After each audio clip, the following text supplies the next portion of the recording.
Boomerang, Boomerang. Augustin Trapenard. Bonjour à tous, bienvenue dans Boomerang. Mon invité d'aujourd'hui est une bête de scène. Au début des années 2000, par un coup d'éclat et un premier album devenu culte, Entre Simon et Belle Étoile, elle devenait une figure majeure du rap hexagonal. Dans ses textes qui convoquent autant l'intime que le politique, elle invite à rêver un autre monde. Avant l'Exode, esquisse de son troisième album très attendu et dont la date de sortie reste encore une énigme, paraîtra le 9 juillet. Bonjour Kenny Arcana. Salut Augustin. Merci beaucoup d'être avec nous. Merci à toi. Ce matin, votre plus beau souvenir de la fête de la musique en tant qu'artiste, en tant que spectatrice, qu'est-ce que c'est? Et qu'est-ce que ça veut dire la fête de la musique pour vous, tiens? Ça veut dire que c'est l'été qui est là. C'est déjà pas mal.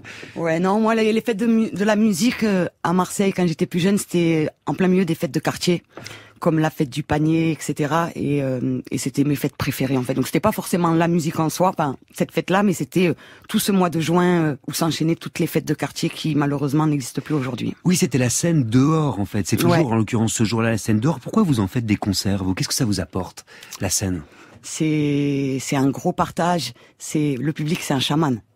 Beaucoup d'énergie, beaucoup d'amour, beaucoup de c'est J'ai l'impression qu'avec vous, c'est là où la musique se réalise vraiment sur scène. ouais, peut-être ouais. En tout cas, c'est là où il y a une vraie communion et un vrai partage avec tout plein de gens, toute une famille. Il se trouve que moi j'ai eu la chance de vous voir en concert. C'était pas pour la fête de la musique, c'était pour la fête de l'UMA en 2006, je crois. Ouais. Le public en transe. Ouais. Vous aussi. Ouais. Quand vous voyez une foule dans cet état-là face à vous, ce jour-là, vous vous dites quoi? Vous voyez quoi? Mais c'est magnifique. J'ai pas vraiment de mots. C'est magnifique. Tous les concerts, que ça soit des gros festivals comme la fête de l'UMA ou d'autres, que ce soit les concerts sauvages, que ce soit les concerts en salle, il y a toujours une magie différente. Il y a toujours quelque chose qui se passe et ça vibre haut. C'est moi qui ai rêvé ou il s'est passé quelque chose ce jour-là? Il se passe toujours quelque chose. Avec vous? Non, tout le temps, partout, avec tout le monde. La puissance du collectif aussi. Je me disais, dans quelle mesure est-ce que vous y croyez, vous, dans la force du collectif? Parce que c'est central dans vos textes. Ouais. Je pense que ensemble on fait des grandes choses. Je vous pose la question parce qu'il y a 14 ans, Kenny Arcana, vous avez transformé les concerts de vos tournées en assemblées populaires, que vous appeliez à l'époque « Appel aux sans-voix ». Aujourd'hui, quelles sont les voix qu'on n'entend pas, à votre avis? Toutes celles qui vont à l'encontre de la propagande médiatique, tous les oubliés qu'il peut avoir dans le monde, en France, tous les gens qui pensent différemment. Et pourquoi on les entend pas? Pourquoi on veut pas les entendre? Ça vous inquiète? C'est de pire en pire, ouais. Ça vous met en colère? Ça fait longtemps que je suis en colère. Ces voix qu'on n'entend pas, dans quelle mesure diriez-vous que vous les portez, vous, dans votre voix, et ce depuis vos débuts? Ça serait un peu prétentieux de dire ça, je sais pas si je porte toutes ces voix, en tout cas, j'essaye d'incarner la mienne, et je pense que beaucoup de gens partagent la même sensibilité. J'aimerais qu'on l'entende, cette voix, si vous voulez bien, cette voix qui se révélait il y a plus de 15 ans et qui était celle d'une jeune femme qui avait la rage. La rage de voir ce putain de monde s'autodétruire et que ce soit toujours des innocents au centre des tirs. La rage, car c'est l'homme qui a créé chaque mur, ces barricades de béton. Aurait-il peur de la nature? La rage, car il a oublié qu'il en faisait partie des harmonies profondes. Mais dans quel monde la colombe est partie? La rage d'être autant balafré par les piquants des normes. Et puis la rage, ouais la rage d'avoir la rage depuis qu'on est mort. On restera debout quoi qu'il arrive, d'aller jusqu'au bout et de là où veut bien nous mener la vie. On pourra plus se taire ni s'asseoir, dorénavant on tiendra prêt parce qu'on a la rage, le cœur et la foi. C'est la voix d'une jeune femme qui hésite pas à prendre le large aussi. Tcha tcha, le foyer, je me barre. Je m'en vais respirer au revoir. Je me barre. Tcha tcha, le foyer, je me barre. Je m'en vais respirer au revoir. C'était la voix d'une fille du vent. Appelle-moi fille du vent, parce que je combats l'inertie. La routine, je fuis. Appelle-moi fille du vent, parce que la vie est mouvement. Leur système n'est qu'un sable mouvant. Appelle-moi fille du vent, parce que je suis né pour vivre entre les mailles de vos filets. Appelle-moi fille du vent, parce que la routine endommage, parce que la vie est mouvement et que je veux lui rendre hommage avant. Puis une voix qui nous appelait à nous lever, ensemble, toujours ensemble. Dites-leur que la rage du peuple est bien huilée. Printemps 2011 a vu fleurir des milliers d'indignés. La rue s'est soulevée en faire trembler la machine. Il s'est levé mondialement et sans parti. Indigné, lève-toi, anonyme. Dans vos villes, sur vos têtes, on est des milliers. Quien est salo à la cagette? Indigné, lève-toi, c'était il y a 9 ans, Kenny Arcana. Vous vous souvenez? Ouais. Et pourquoi? Ouais, il y a eu plein de nouvelles formes de lutte qui ont émergé il y a une dizaine d'années. sans les partis, sans les syndicats, etc. Et ça, c'était le début, en fait. Le mouvement des indignés, c'était un des premiers mouvements qui s'était levé de manière horizontale. Ça vous a porté, vous ? Toutes les luttes du monde que je trouve justes et humaines me portent. Aujourd'hui, pourquoi il faut se lever, à votre avis ? Ouais, il y a beaucoup de choses, hein. Il y a beaucoup de choses. Déjà, je trouve qu'aujourd'hui, on condamne beaucoup l'esprit critique, qu'on empêche les gens de poser des questions qui gênent, et qu'il y a de plus en plus de fermeture par rapport à la propagande actuelle. Je trouve qu'il n'y a pas beaucoup de tolérance. Cette énergie que vous avez, que vous portez, de la révolte aussi, cette soif de renouveau, de révolution, c'est omniprésent dans vos textes. De quel genre de révolution est-ce que vous rêvez, Kenny Arcana ? D'une révolution humaine. C'est-à-dire que, tu vois, je disais beaucoup à l'époque, changer le monde commence par se changer soi-même. Oui. Parce qu'on est vraiment à l'image de ce système, que ça soit dans les rapports de domination, que ce soit dans les rapports de force, etc. Et je pense à une révolution humaine un peu à la manière zapatiste, qui est aussi un changement de soi avant tout, en fait. Un peu moins individualiste, remettre en avant des vraies valeurs, un peu plus en harmonie avec le vivant qui nous entoure. Oui, c'est la question que j'allais vous poser. Qu'est-ce qui nous rend humains, pour vous ? L'empathie, la compassion, comprendre l'autre, même s'il pense différemment, essayer de faire des ponts entre des milieux et des gens qui se comprennent mal, réapprendre à voir la beauté des choses dans le vivant. Je vous ai vu ému quand on a passé les titres tout à l'heure. Ah ouais, ça fait longtemps que j'avais pas entendu ces... Vous les écoutez jamais ? Non, pas vraiment. En tout cas, ce qui est certain, c'est qu'entre le moment où vous avez commencé à rapper et aujourd'hui, il n'y a pas eu de révolution. Non. Le monde, il est le même, peut-être un peu pire, dit-on parfois. Et pourtant, dans votre disque, avant l'Exode, on sent chez vous le désir de pas tomber dans la fatalité. Là, je pense tout de suite au titre « Viens mon frère » où vous vous adressez à un ami dont le regard autrefois pétillait, s'est éteint. Ça vous arrive à vous de vous éteindre ? Ouais, ça arrive à tout le monde, c'est des passages. Il y a de quoi s'éteindre dans le monde actuel. Ça veut dire quoi ? Ça veut dire céder au découragement ? Ouais. Et qu'est-ce qu'on fait dans ce cas-là ? On se raccroche aux vraies choses qui nous portent à l'intérieur de nous. La musique aussi. La musique, le vivant, l'humanité, la compassion, encore une fois. Celle qui s'allume dans cette émission, vous la connaissez, c'est la culture et son actualité lumière. Que se passe-t-il donc aujourd'hui, lundi 21 juin ?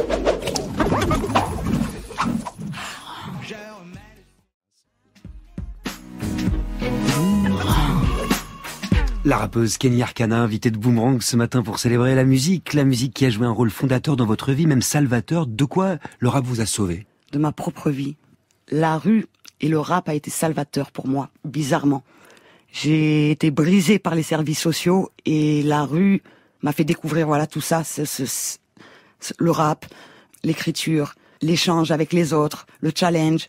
Et tout ça, ça m'a stimulé, ça m'a porté et effectivement, ça m'a sauvé. Vous diriez que ça vous a sauvé de vous-même aussi ? Ouais. Aujourd'hui encore ? Pas que. Cette rencontre salvatrice avec le rap, avec les mots aussi, ça a eu lieu quand ? Vous vous souvenez ? Ah, j'étais petite. J'étais en foyer. Déjà, j'ai été vraiment percutée par le rap quand j'ai découvert le rap. Je sais pas, je devais avoir 11-12 ans. Ça remonte. Et très rapidement, j'ai voulu écrire mes propres textes. J'en avais gros sur la patate. C'était quels artistes à l'époque ? En rap français, c'était NTM, c'était Assassin, c'était IAM, Sage-Po, toute cette génération-là, en fait. La cassette que j'écoutais en boucle pendant mes fugues, c'était les musiques inspirées de la haine, celle où il y avait Sacrifice de poulet, etc., la 25e image.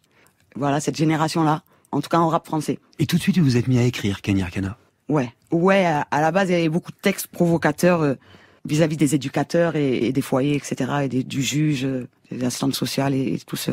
Vous aviez quel âge ? 12 ans, 13 ans. Et l'écriture, vous diriez que ça vous a rendu libre ? Plus libre ? Bonne question. Est-ce que ça m'a rendu plus libre ? J'en sais rien. Je crois que de toute manière, je négocie pas ma liberté. Écriture ou pas. C'est une obsession pour vous, la liberté, j'ai l'impression. C'est partout, tout le temps. Oui, la liberté s'arrête quand même... elle a des limites qui est aussi la sensibilité de l'autre. Parce qu'une liberté absolue, ça peut mener vite à la barbarie ou à autre chose. Donc c'est pas ça non plus.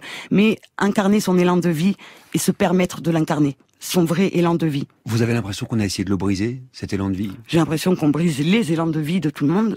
Je vous pose la question parce que vos textes, ils sont encore aujourd'hui habités par l'idée du départ, de l'exode, pour reprendre le titre de votre futur 3e album. Ce désir, cette urgence de liberté, cette envie de partir, en fait, aussi. D'où ça vient ? Je sais pas, je n'ai jamais fait de psychanalyse, donc je pourrais pas te répondre. Mais ce qui est clair, c'est que très jeune, j'ai commencé à fuguer et que j'avais du mal à me plier avec une autorité qui me semblait injuste et cassante. Par quoi vous vous sentiez enfermé, en fait? Je crois que la première fois que je me suis sentie enfermée, ça devait être l'école, la maternelle, etc. les institutions. Donc vous en êtes parti. Ouais. Vous avez eu de la chance, Kenny Arcana. Ouais. Grâce à Dieu. Ouais. Et aujourd'hui, vous vous sentez enfermé aussi? Qu'est-ce que c'est la liberté?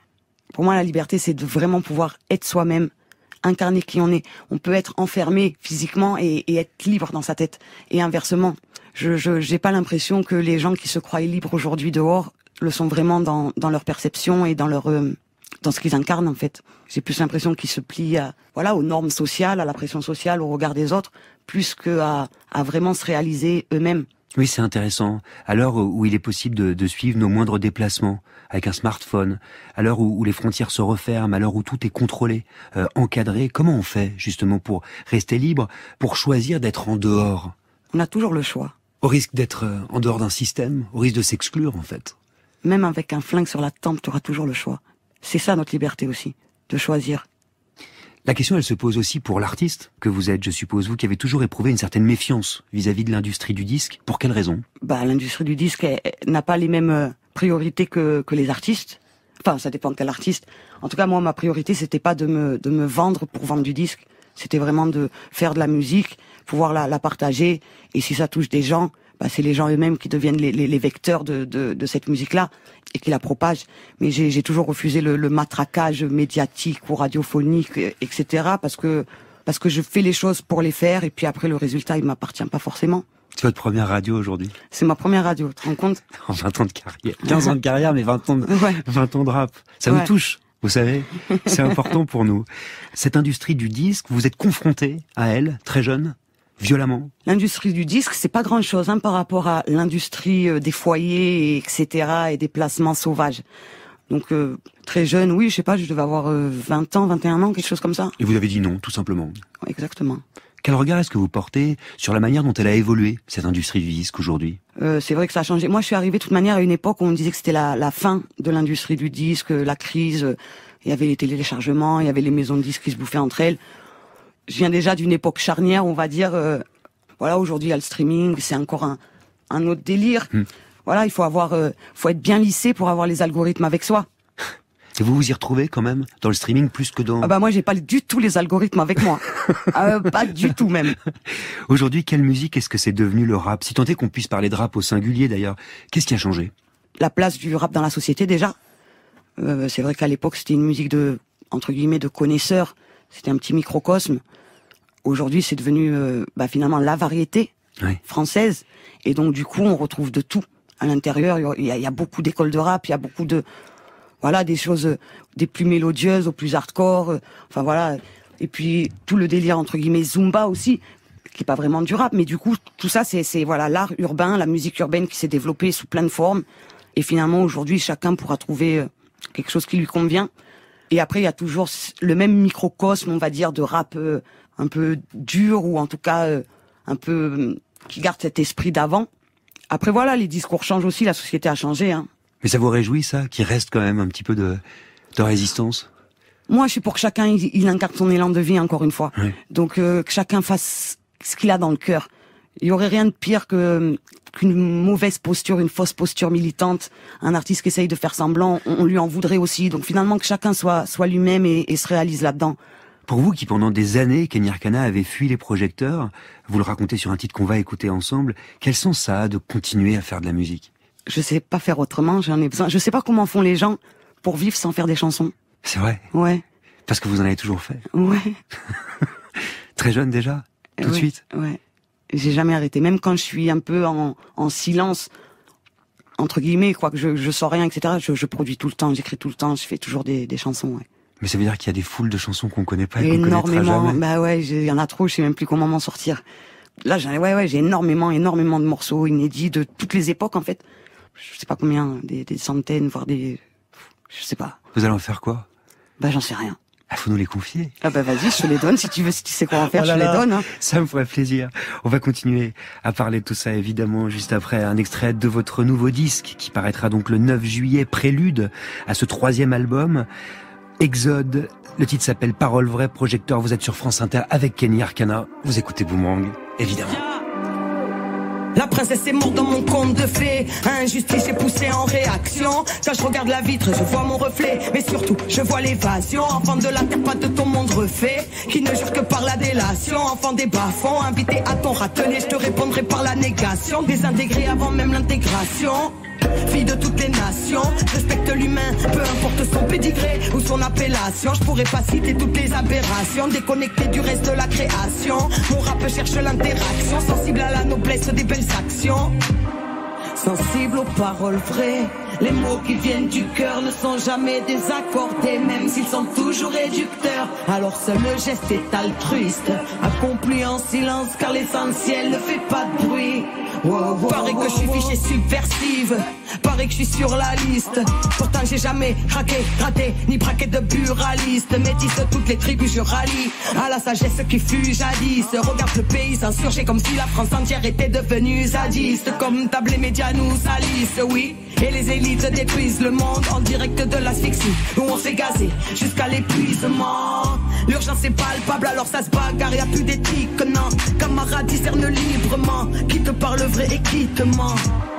Sensible aux paroles vraies, les mots qui viennent du cœur ne sont jamais désaccordés, même s'ils sont toujours réducteurs. Alors seul le geste est altruiste, accompli en silence car l'essentiel ne fait pas de bruit. Voilà, la parole.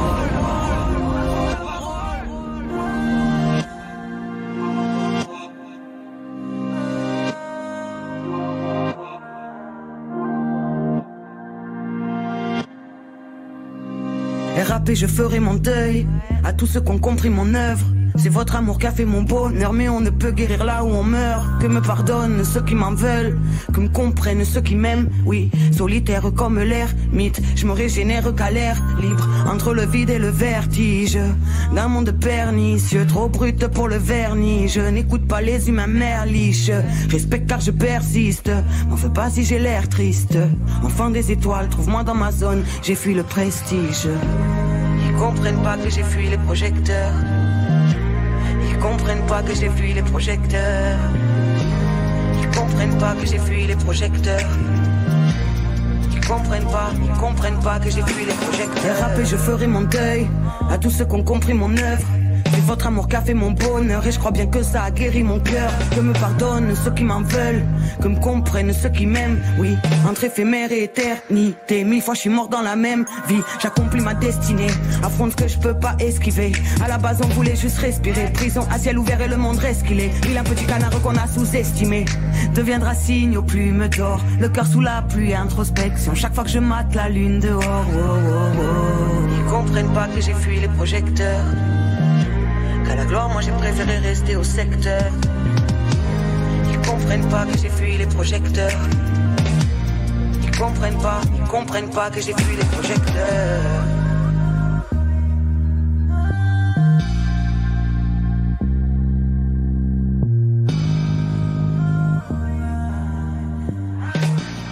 Boomerang sur France Inter. Augustin Trapenard. Elle a ce truc de grande sœur, vous savez, même quand vous la dépassez d'une tête, celle qui vous monte la voix, le regard Frida Kahlo, la mine de petit moineau, moins Calimero qu'Angry Birds, mais sympa quand même. Avec son foulard, a écrit La rage du peuple, la rappeuse Kenny Arcana, invitée de Boomerang ce matin pour parler de musique, d'exode, de mots. Dans le titre qu'on vient d'entendre, vous parlez de paroles vraies. C'est quoi pour vous des paroles vraies? C'est finalement incarner cet élan de vie et quand le cœur, l'esprit et le mot ne font qu'un. C'est quelque chose qui s'apprend? Je suis pas sûre. Je pense plutôt qu'on nous apprend à ne plus être authentique en fait, ou à avoir honte de l'être. À prononcer des paroles fausses. Après ça serait un grand mot de dire ça, hein. J'aime pas trop juger, mais fausse pour effectivement soi, ouais. À notre époque c'est un effort de l'authenticité. Donc ça s'entretient. Ouais, je pense. Je vous pose la question parce qu'après tout, votre succès, Kenny, il a été absolument fulgurant. Rester vrai dans un milieu comme celui de la musique, à quoi ça a tenu, justement? En quoi est-ce que vous avez le sentiment d'être resté vrai? j'aurais du mal à dire je suis resté vrai et me comparer à d'autres ou quoi. C'est pas trop dans ma philosophie de vie. Mais après, moi, j'habite Marseille. Déjà, je suis loin de Paris, je suis loin de l'industrie, je suis loin des médias. J'ai toujours gardé ma petite vie. Depuis 15 ans, j'ai vécu plein d'autres choses. J'ai pas fait que de la musique. J'ai aussi été beaucoup à l'international, beaucoup en Amérique latine, avec des gens en lutte, avec des vrais gens, en fait, finalement. Et moi, c'est pour ça aussi que je suis très attachée à mon quartier et finalement au quartier populaire en général sur la planète, parce qu'il y a cette authenticité-là. Des fois, c'est dur de la retrouver ailleurs dans la société. Des fois, j'ai l'impression que trop d'instructions coupent de cet élan de vie-là. Comme si on nous avait appris à penser, alors qu'en fait, on est des êtres qui pensent. Moi, ce qui me frappe, c'est votre constance, votre fidélité, et notamment, effectivement, à la ville de Marseille et à ses quartiers. Marseille, quelle ville est-ce que c'est pour vous? C'est Marseille. C'est unique, Marseille. C'est une ville indisciplinée, c'est vrai. C'est une ville poétique. C'est une ville qui rassemble plein de gens, mais depuis toujours, depuis toute son histoire, ça a été un mélange de peuples qui cohabitent et qui se sentent avant tout marseillais, avant de se sentir d'origine, je ne sais pas d'où. Il y a une vraie identité, c'est une ville qui a du caractère, et en même temps qui peut être chiante, parce qu'il y a rien qui avance, parce que tout le monde s'en fout. Et à ce côté, voilà, c'est vraiment un espèce de mélange entre l'Orient et l'Occident, en fait. Et qu'est-ce qui fait que vous vous y sentez chez vous? Qu'est-ce que vous avez trouvé à Marseille que vous n'avez jamais trouvé ailleurs, vous qui avez beaucoup voyagé? Non, mais déjà, je suis de Marseille, j'ai grandi à Marseille, donc c'est aussi tous les gens avec qui j'ai grandi, qui sont toujours là, ouais. Mon environnement. Après, j'ai toujours bougé. Petite, j'étais une fugueuse, donc les gens ils s'étaient habitués à me voir partir, revenir, etc. Et plus grande, pareil, je prenais mon sac, je partais, des fois des mois, des fois plus. Mais qu'est-ce que je trouve à Marseille? Bon, il y a plein d'endroits dans le monde où je me sens bien et. À Marseille, vous y reveniez toujours? Ouais, en fait, en Europe, j'aurais du mal à vivre ailleurs. Parmi tous les lieux qu'abrite cette ville, il y en a un qui a joué un rôle déterminant dans votre vie. Je pense évidemment à la Friche de la Belle de Mai. La découverte de ce lieu, quel tournant est-ce que ça a été dans votre vie? Alors, c'est pas ce lieu en lui-même, mais c'était les ateliers de Namor à l'époque. Je vais avoir 15 ans. C'était les premières sorties dont j'avais le droit, qui n'étaient pas encadrées par des éducateurs, etc. Et non, ouais, écoute, c'était, je me rappelle plus s'il y avait 2 ou 3 ateliers par semaine. On devait être une quinzaine de jeunes, quelque chose comme ça. Et puis, il y avait une stimulation. Chaque semaine, on revenait avec des textes, machin. Et moi, ça m'a mis ça m'a mis un cadre, finalement. Finalement, ils disaient que, voilà, c'était un truc pas encadré, mais moi, c'est la première fois que j'ai eu un cadre, en fait, que j'ai accepté. Et qu'est-ce que vous y faisiez dans ces ateliers? On rappait, on écrivait, on rappait. Namor nous corrigeait un peu, des fois, sur des textes. Des fois, c'était peut-être un peu violent, c'était un peu pauvre dans le vocabulaire, ou dans le flow, ou dans, voilà. Et puis aussi entre nous, quoi. Namor était là, mais il y avait beaucoup de choses entre nous. On vous encourageait aussi, quand même? On s'encourageait, on se clashait, on faisait tout. Vous avez l'impression d'avoir été beaucoup soutenu, Kenny Arcana? Je crois pas que dans ma vie j'ai été beaucoup soutenue. Après, dans ma musique, et le public m'a beaucoup porté. Ma ville m'a porté, mon quartier m'a porté. Mais je me suis quand même battue beaucoup toute seule dans ma vie. On parlait de découverte tout à l'heure, la découverte de l'Argentine. Vous, dont le père est argentin. Ouais. Qu'est-ce que ça a été? Ça a été puissant. J'y suis allée tard. C'était après la crise de 2001-2002. Je devais avoir 19 ans. Première fois que j'arrive en Amérique du Sud et en Argentine. Ça a été très fort quand j'ai découvert aussi Salta. Et puis toute cette mélancolie aussi qu'il y a en Argentine où je me suis dit, tiens, finalement, peut-être qu'elle vient pas que de mon vécu, cette mélancolie. Peut-être génétique aussi. C'est ça que vous avez ressenti la première fois que vous avez mis les pieds là-bas? En tout cas, Buenos Aires, je trouve ça très mélancolique, ouais, comme ville. Quelles images vous reviennent tout de suite? Après, c'était après la crise, donc il y avait aussi beaucoup de luttes. Après, c'était beau aussi, tout ce qui se passait. Il y avait des assemblées de quartier qui s'auto-organisaient, des usines récupérées par le peuple, pour le peuple. Il y avait tout le mouvement des piqueteros qui bloquaient les routes et qui mettaient des coups de pression au gouvernement en bloquant l'économie du pays. Voilà, des assemblées populaires, des choses comme ça, qui n'existaient pas du tout en Europe à l'époque. J'ai trouvé ça puissant, un peuple qui s'organise seul. Oui, c'est ça. C'est une autre façon de voir le monde que vous avez vu, en fait, quand vous avez débarqué. En tout cas, c'est à cette époque-là. Après, bon, le gouvernement a fait les choses pour casser tout ça, mais j'ai vu cette époque-là de l'Argentine où il y avait un vrai élan de vie, de s'en sortir par soi-même. Et en même temps, ensemble. Oui, c'est ça. Vous voyez, quand je parlais de la puissance du collectif tout à l'heure. Ouais, c'est clair.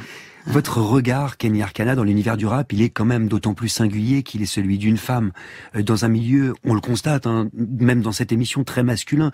Comment vous expliquez au fond qu'il y ait si peu de femmes connues en tant que rappeuses, qu'après toutes ces années, vous soyez encore, non pas minoritaire, mais presque l'exception, hein, qui confirme la règle, en France tout du moins? Je pourrais pas dire, je suis pas la syndicaliste des rappeuses, donc je pourrais pas parler comme si c'était un seul tas. On reste tous des individus, mais je crois qu'il y a un truc de vécu et un truc d'éducation. Moi, j'ai été affranchie très tôt de l'éducation et tout ça par les foyers, etc. Donc j'étais un peu une teigne et ça me dérangeait pas d'aller me bagarrer avec 40 mecs pour avoir un micro. Maintenant, je suis pas sûre que toutes les petites meufs, elles ont envie de se battre avec 40 mecs pour prendre un micro. Et je crois qu'il y a aussi un truc d'éducation où beaucoup ne se permettent pas. J'ai l'impression, mais après je crois que chacun a. Enfin, j'aurais du mal à parler pour tout le monde, mais je pense qu'il y a des fois elles se permettent pas. Mais à titre personnel, le patriarcat, ça représente quoi pour vous, qui vous élevez contre toutes les formes de domination, Kenny? Ça représente la valeur de la force, de la domination. Voilà, toujours ce truc de rapport de force. Pour moi, ça représente tout ça, le patriarcat. Après, on peut rentrer dans les détails sur l'équité salariale ou autre, mais c'est surtout les valeurs très yang. Au fond, en quoi vous croyez, vous? Je crois en l'intelligence de vie. Je crois en l'intelligence et en l'amour. Merci infiniment, Kenny Arcana. Merci à toi, Augustin. Merci d'être venu faire un tour dans Boomerang. Je rappelle qu'Avant l'Exode sort donc le 9 juillet, en attendant le véritable Exode, prévu l'année prochaine, et une tournée partout en France. On l'espère, moi je l'espère. Je pense pas en France, parce que je ne ferai pas de concert tant qu'il y aura ce principe de passe vaccinal, etc. C'est pas sanitaire. Je ne marche pas au chantage et je ne supporte pas la ségrégation. Tout de suite, les médias, Sonia De Villers et son Instant M, juste après ça. Derrière leur écran total, les gens se régalent.